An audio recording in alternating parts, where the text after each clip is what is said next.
வணக்கம்.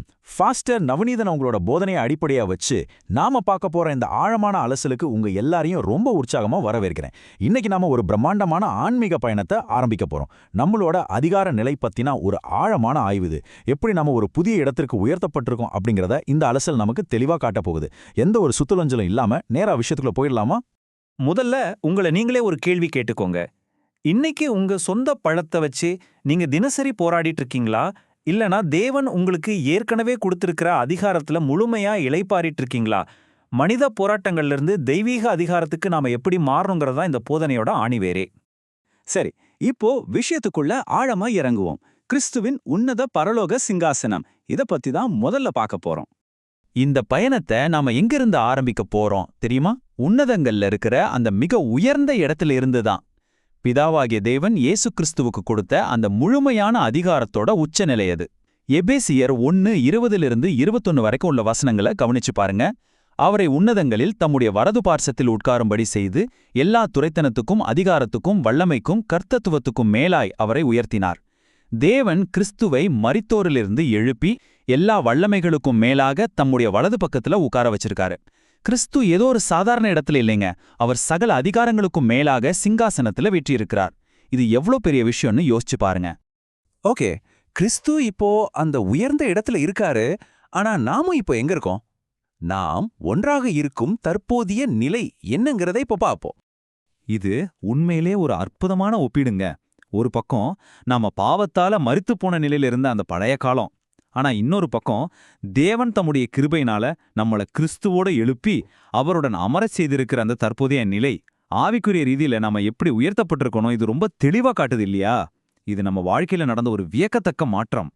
இதை உறுதிப்படுத்துற மாதிரி எபேசியர் 2:6ல ரொம்ப ஆழமான ஒரு வசனம் இருக்கு.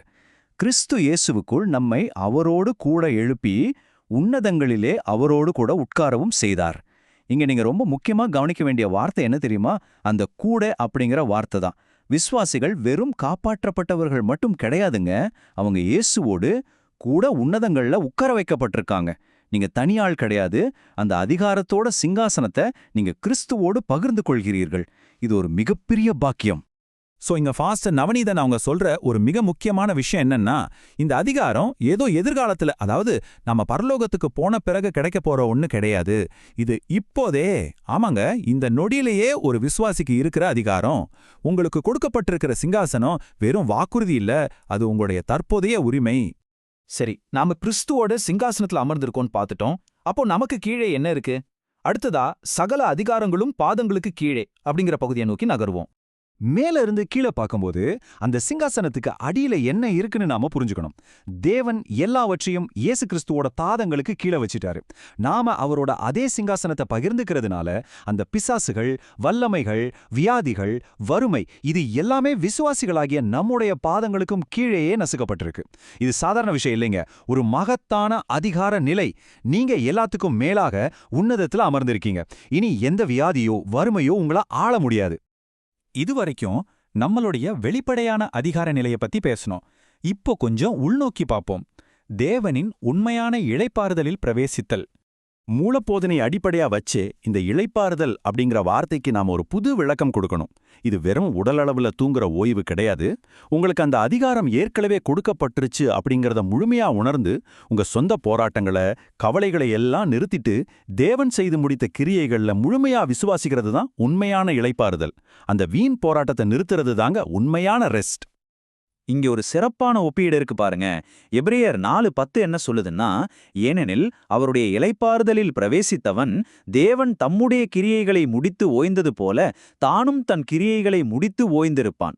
தேவன் இந்த உலகை படைச்சு முடிச்ச பிறகு எப்படி முழுமையா ஓய்ந்திருந்தாரோ அதே போலத்தான் விசுவாசியும் தன்னோட மீட்பின் கிரியைகள் எல்லாமே முடிஞ்சிருச்சுங்கிறத உணர்ந்து சொந்த முயற்சிகளை எல்லாம் ஓரங்கட்டிட்டு விசுவாசத்தோட இளைப்பாறணும்னு இந்த வசனம் ஆணித்தரமா சொல்லுது. இப்போ நம்ம கவனத்தை மறுபடியும் சிலுவைக்கே கொண்டு போவோம். ஒரு விசுவாசி ஏன் எந்த பயமுமே இல்லாம வாழ முடியும்னு தெரியுமா? ஏன்னா சிலுவையில உங்களுக்கான சாபங்களையும் நோய்களையும் இயேசு ஏற்கனவே சுமந்து தீர்த்துட்டாரு.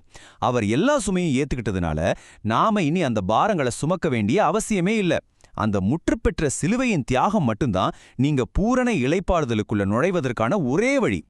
மரித்துப்போன நிலையில இருந்து எழுப்பப்பட்டு இப்போ நாம கிறிஸ்துவோடு சிங்காசனத்துல அமர்த்தப்பட்டிருக்கோம். இந்த மாபெரும் உண்மையை நாம உணரும்போது நம்ம அன்றாட வாழ்க்கையே தலைகீழ மாறிடுங்க. அதனால இப்போ உங்களை நீங்களே கேட்டுக்கோங்க.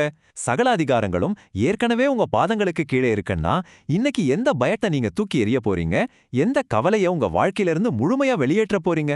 கொஞ்சம் சிந்தித்து பாருங்க. இந்த ஆழமான அலசல்ல இணைந்ததற்கு நன்றி. மீண்டும் சந்திப்போம்.